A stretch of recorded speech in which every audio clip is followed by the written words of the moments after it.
In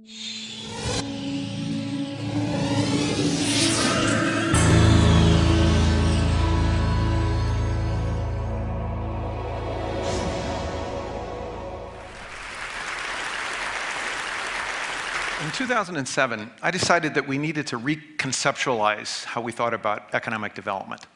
Our new goal should be that when every family thinks about where they want to live and work, they should be able to choose between at least a handful of different cities that were all competing to attract new residents. Now, we're a long way away from that goal right now. There are billions of people in developing countries who don't have even a single city that would be willing to welcome them. But the amazing thing about cities is they're worth so much more than it costs to build them.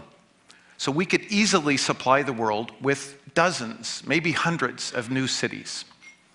Now, this might sound preposterous to you if you've never thought about new cities, but just substitute apartment building for cities. Imagine half the people who wanted to be in apartments already had them, the other half aren't there yet. You could try and expand the capacity by doing additions on all the existing apartments, but you know what you'd run into is those apartments and the surrounding areas have rules to avoid discomfort and the distractions of construction. So it's extremely hard to do all of those additions. But you could go out someplace brand new, build a brand new apartment building, as long as the rules there were ones which facilitated construction rather than getting in the way. So I proposed that governments create new reform zones big enough to hold cities and gave them a name, charter cities. Later, I learned that about this same time, Javier and Octavio were thinking about the challenge of reform in Honduras. They knew that about 75,000 Hondurans every year would leave to go to the United States, and they wanted to ask what could they do to make sure that those people could stay and do the same things in Honduras. At one point, Javier said to Octavio, what if we took some of our empty land, what if we just gave it to an embassy? Give some to the US Embassy, give some to the Canadian Embassy. And then if people want to go work under the rules of Canada or the rules of the United States, they could go get jobs, do everything they do on those embassy grounds that they would otherwise have to go to Canada or the US to do. In the summer of 2009, Honduras went through a wrenching constitutional crisis. At the next regularly scheduled election, Pepe Lobo won in a landslide on a platform that promised reform, but reconciliation as well. He asked Octavio to be his chief of staff. Meanwhile, I was getting ready to give a talk at TED Global. Through a process of refinement, trial and error, a lot of user testing, I tried to boil this complicated concept of a charter city down to the bare essentials. The first point was the importance of rules, like those rules that say you can't come in and disturb all the existing apartment holders. We pay a lot of attention to new technologies, but it takes technologies and rules to get progress, and it's usually the rules that hold us back. In the fall of 2010, a friend from Guatemala sent Octavio a link to the TED Talk. He showed it to Javier. They called me. They said, let's present this to the leaders of our country. So in December, we met in Miami in a hotel conference room. I tried to explain this point about how valuable cities are, how much more valuable they are than they cost, and I used this slide showing how valuable the raw land is in a place like New York City. Notice, land that's worth thousands of dollars in some cases per square meter. But it was a fairly abstract discussion, and at some point, when there was a pause, Octavio said, Paul, maybe we could watch the TED Talk.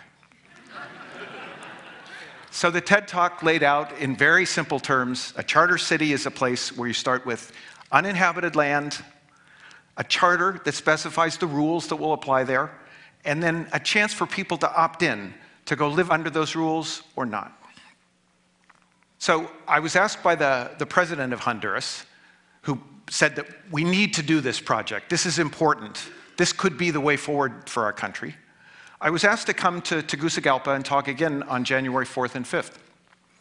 So I presented another fact-filled lecture that included a slide like this, which tried to make the point that if you want to create a lot of value in a city, it has to be very big. This is a picture of Denver, and the outline is the new airport that was built in Denver. This airport alone covers more than 100 square kilometers. So I was trying to persuade the Hondurans, if you build a new city, you got to start with a site that's at least 1,000 square kilometers. That's more than 100,000 acres. Everybody applauded politely.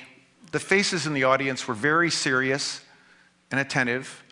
The leader of the Congress came up on stage and said, "Professor Romer, thank you very much for our lecture, but maybe we could watch the TED Talk. I've got it here on my laptop." So I sat down and they played the TED Talk. And it got to the essence, which is that a new city could offer new choices for people. There'd be a choice of a city you could go to, which could be in Honduras, instead of hundreds of miles away in the north. And it also involved new choices for leaders, because the leaders in the government there in Honduras would need help from partner countries, or could benefit from partner countries who help them set up the rules in this charter and the enforcement, so everybody can trust that the charter really will be enforced. And the insight of President Lobo was that that assurance of enforcement that I was thinking about as a way to get the foreign investors to come in and build the city could be equally important for all the different parties in Honduras who had suffered for so many years from fear and distrust. We went and looked at a site. This picture is from there. It easily could hold 1,000 square kilometers. And shortly thereafter, on January 19th, they voted in the Congress to amend their constitution to have a constitutional provision that allows for special development regions. In a country which had just gone through this wrenching crisis, the vote in the Congress in favor of this constitutional amendment was 124 to 1.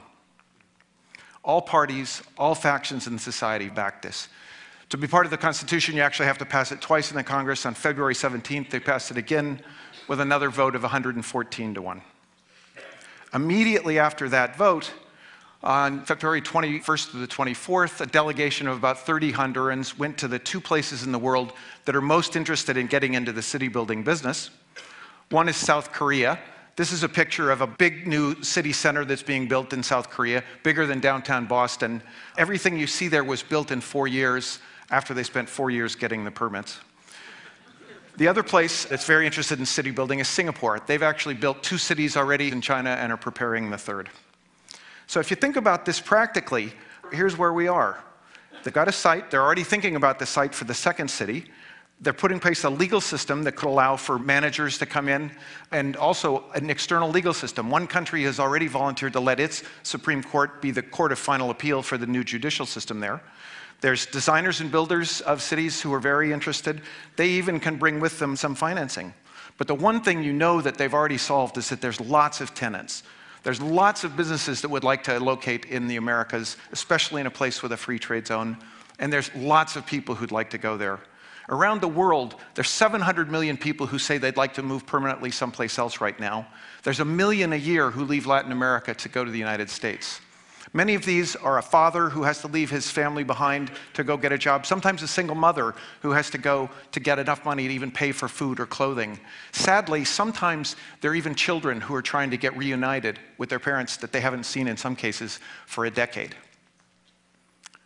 So what kind of an idea is it to think about building a brand new city in Honduras, or to build a dozen of these or 100 of these around the world? What kind of an idea is it to think about insisting that every family have a choice of several cities that are competing to attract new residents? This is an idea worth spreading. And my friends from Honduras asked me to say, thank you, Ted.